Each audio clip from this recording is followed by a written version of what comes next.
سلام خدمت همه دوستای عزیزم. امروز تصمیم گرفتم که یه زرشک پلو با مرغ درست بکنم. گفتم که مرحله به مرحله به شما عزیزانم توضیح بدم. من اول از همه این که مرغا رو از داخل فریزر در آوردم و داخل آب گذاشتم که یه مقداری حالا توی آب در واقع غل بخوره و اون حالا چربی اضافی باشه یا اون کف اضافی که در واقع ازش میاد بیرون رو بتونم راحت‌تر خارج کنم.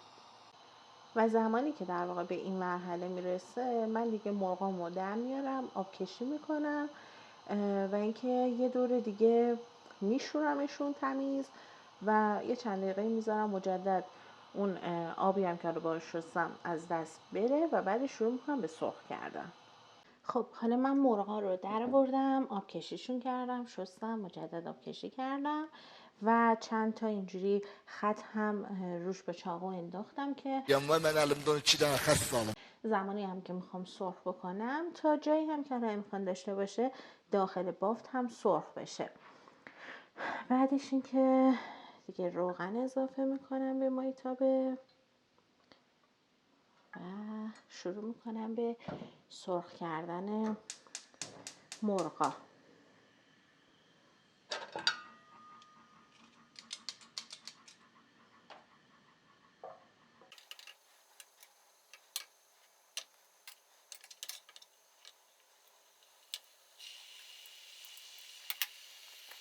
این که داره عمل سرخ شدن داره انجام میشه من میام یه مقداری هم در واقع زردچوبه اضافه میکنم که موقع سرخ شدن یه حالت طلبی هم داشته باشه و اینکه خود زردچوبه هم کمک میکنه که اون بوی نامطبوع در واقع مرغ از بین بره تا حدودی.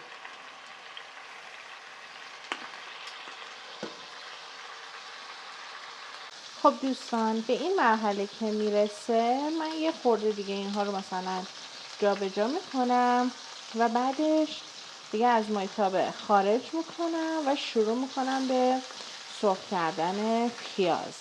من یه پیاز متوسط رو استفاده میکنم که نصف اون پیاز رو نگینی ریز خوردش میکنم و صبر میکنم قشنگ سرخ بشه و زمانی که حالا داشت به اون مرحله که حالا من مد نظرم بود نزدیک میشد تو سرخ شدن بهش نصفه دیگه پیاز رو در واقع اضافه میکنم که رندش کردم.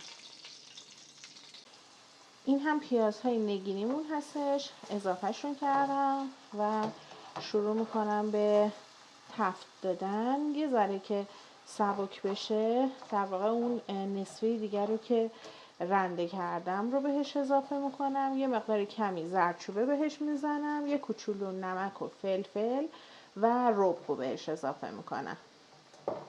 من پیازهای در واقع رنده‌ای رو هم اضافه کردم بهش، یه مقدار تفت میدم و اینکه مراحل بعدی رو میریم جلو.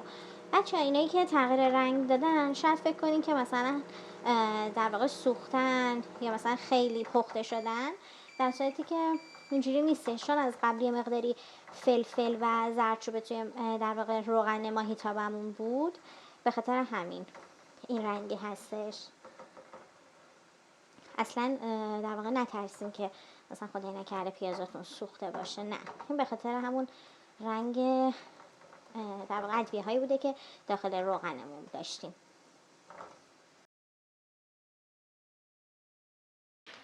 خب دوستان حالا من این مرغا رو اضافه میکنم و یه مقداری هم میذارم داخل همین رب و پیازمون قرار بگیره. یه کوچولو داخل اینها تفتشون میدم و در نهایت آب جوش رو اضافه میکنم.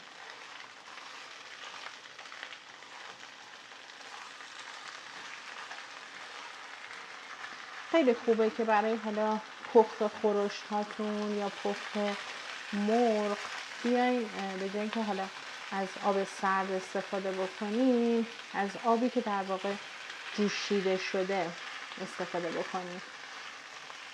این البته نظر من هستش، اگر که حالا شما هم نظری دارین و موافق هستین اعلام بکنین. خب من حالا میام و آب جوش رو اضافه میکنم.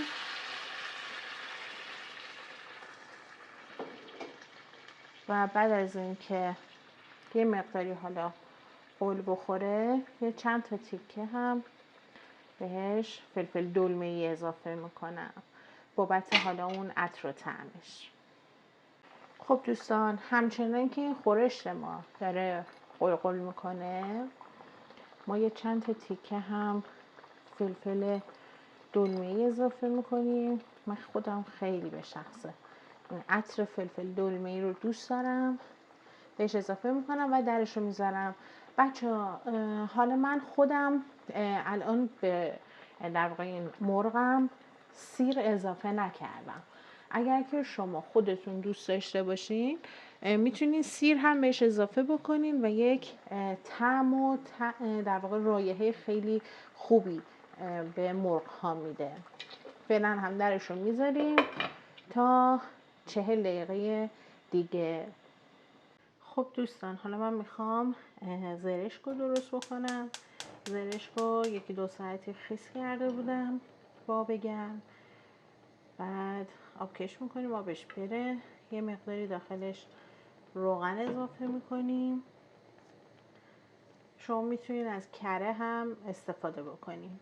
من چون حالا نمیخواستم طعم کره غالب بشه از روغن استفاده کردم. یه مقداری که از تفت دادنمون گذشت یه کوچولو هم داخلش شکر اضافه میکنیم و اینکه حالا بعضی دوست دارن مثلا زعفران بهش اضافه میکنن، بعضی از خود همون آب مرغی که در واقع داشتن استفاده میکنن برای در واقع رنگ بهتر همین زرشکشون.